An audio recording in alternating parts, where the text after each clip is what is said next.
Hello, this is David James, and welcome to part 3, Unto Them That Look for Him. And we're going to be looking at deeper into what it's like around the time of the rapture, what it's like leading up to it, how you should be looking at things leading up to it. So you think you're going in the rapture, or do you know your God as well as you think you do? And I hope I know my God as well as I think I do, or I'm being deceived. And I won't stand for that. And neither should you. Let's look at this. I write this with fear and trembling, truly. I'm not just thinking about people I know. I'm thinking about myself.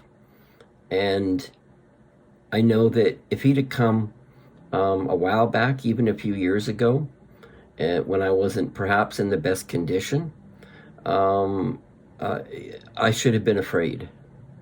But maybe I was too stupid to be afraid. Maybe I was too ignorant to be afraid.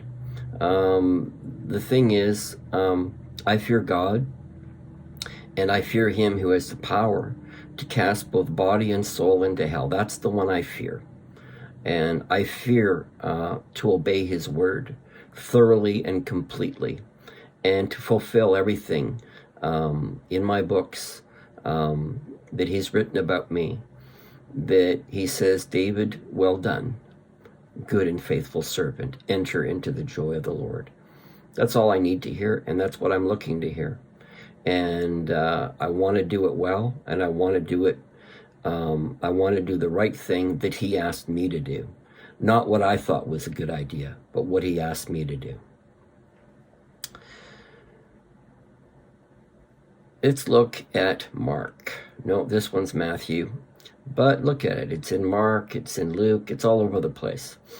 Let's look in the New King James. We're mostly going to be using the New King James with some exceptions.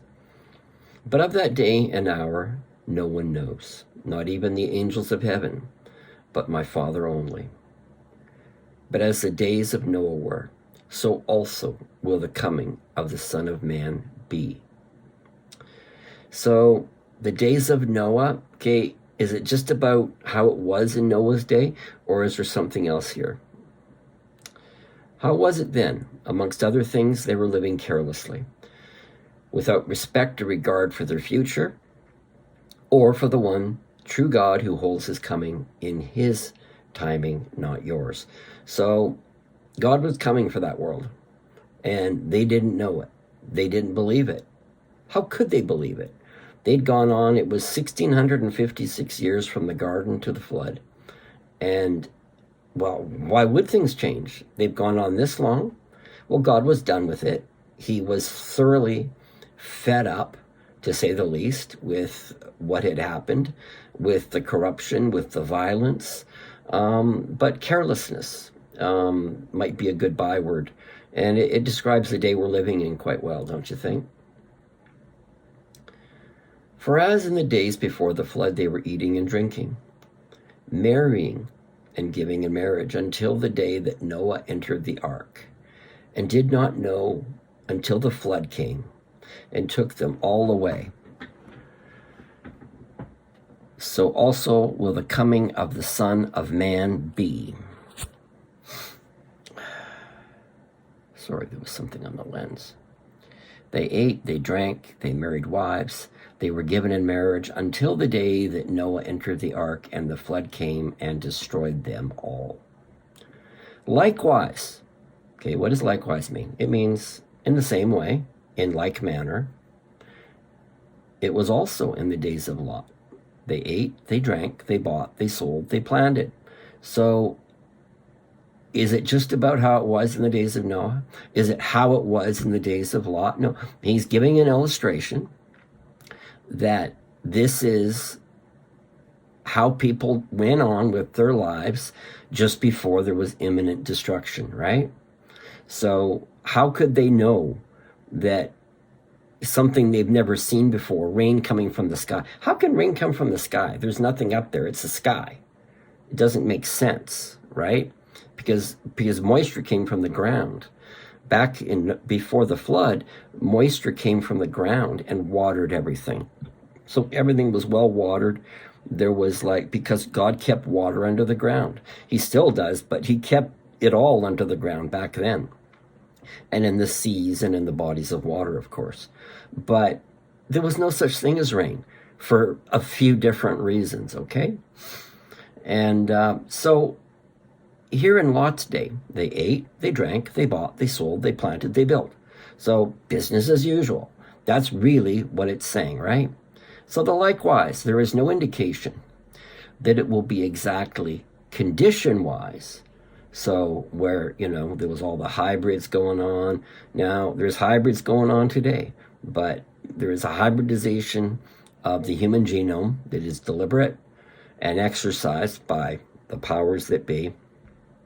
And it's going on, yeah. But Jesus is talking here more about, in this context, he's comparing Lot and Noah. He's talking about people acting in a way that everything's going to continue forever, just like it always has continued, right?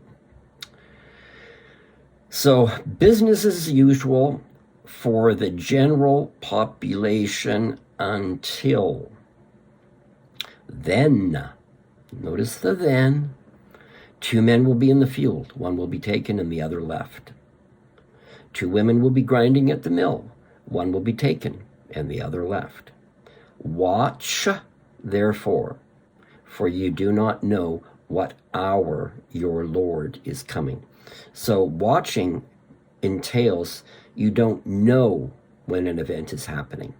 Otherwise, why would you bother watching? It's just going to happen, right?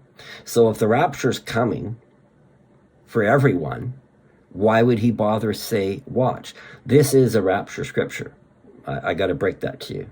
Okay, I've heard a lot of people talk back and forth on this. This is a rapture scripture. Sorry. Okay, so you don't whenever you hear a scripture that speaks to imminency of time during these periods, it is always speaking to the rapture, because Jesus is the one that introduced to us the doctrine of imminency. And that means imminent, I-M-M-I-N-E-N-T, means you don't know when, but it could happen anytime without warning. And that's how the rapture is designed, specifically. But he said to watch because there are signs, okay? There are signs as to when it's really near, okay? That's what we're told. That's how we're counseled. It should be obvious that if this was happening, taking place anytime during the 70th week of Daniel, if this was happening during the tribulation, that 7-year period that everyone talks about, most of the world has heard of the tribulation, well, the Western world anyway, they've heard of it. They think, oh, it's a really bad time when the apocalypse and the whole world, falls apart. And that's, the gist of how the man on the street, if he understood it, might describe it, right? Well, Revelation is actually very descriptive.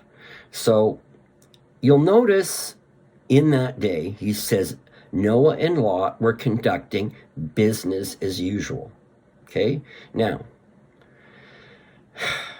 Revelation chapter 4, verse 1, moving forward through Revelation, is the church is in heaven, and you've got a progression of events. Now, there are some parenthetical passages within the text, but not as many as you think, because you go along and there's a I saw, and then. I saw, and then. And then, and then, and then. And then I saw, and then. It's written that way for a reason, okay? This isn't haphazard, okay? Now, there are different judgments It begins with a 7-sealed scroll that only the Lamb can open, that you read about in heaven. So you read into chapter 5 and 6 and 7 through, it begins. And now just the first 3 seals in Revelation, there's 7, just the first 3. So that means the first part of the tribulation, okay? We're not even talking yet about great tribulation. This is just the beginning part of the tribulation, the first half, the beginning of the first half. There are 3 seals. So let's just look at the first 3 seals, because my object isn't to teach on the book of Revelation, which I will do. But this is just a little bit obvious. Does this look like business as usual? Now, while in the midst of this, you're planning your annual month of January in Cabo to escape the frigid northern climes. No, in just the first 3 seals, this is what you'll be running from. So you'll not be running down to Cabo or anywhere else in Mexico for your annual. You will be literally in the face dealing with this. So you could have a lot of food stored up for a while, okay, until one of 2 things happens. Until someone else finds out you got it when they're starving to death, okay? How long is that going to last you? Or until it runs out and you use it up. So this is going to be a problem for literally everyone. So the first seal, the conqueror. Revelation 6, 1 through 6. Now I saw when the Lamb opened one of the seals, and I heard one of the 4 living creatures saying with a loud voice like thunder, "Come and see." And I looked, and behold, a white horse, and he who sat on it had a bow, and a crown was given to him. And he went out conquering and to conquer. Now, I've heard a lot of commentary on this scripture. And first of all, you notice he has a bow, which is, an archer's weapon, an obvious one. You would notice, however, he just has a bow. It doesn't say he has bow and he has arrows and he uses his arrows. Now, the Antichrist, when he comes to power, as he's entering his power, he comes as a man of peace. He comes as a man of great delegation and authority, of great diplomacy. This is how he presents. So, but it's a conquering mentality the whole way. So he's beginning to rally things, okay? This is the Antichrist character himself, who begins building his kingdom here under the auspices of peace and safety. Now, there's some people that teach ridiculously that this is Jesus Christ on the first horse. It is not. Jesus isn't going forth conquering, okay? Jesus is coming back at the very end on his horse with the armies of heaven to destroy his enemies, okay? This is not Jesus, and I've literally seen it taught by a guy that writes a Bible, okay? And I could hardly believe my eyes. Anyway, this is the Antichrist, and he begins rallying his allies of politics, religion, and the military, all the while plotting with every word under his breath. So remember that the Antichrist's kingdom isn't just, he's not just a religious authority. He's the perfect meld of religion, diplomatic authority, the politics of the day, and military genius. So he's just a guy that brings people together and solves huge problems. And he ends up solving the biggest problem in the world, which has always been the Middle East, the rallying point, right? So this is where he rallies his allies of politics, religion, and the military, but always with that underlying agenda, right? So that's the white horse guy.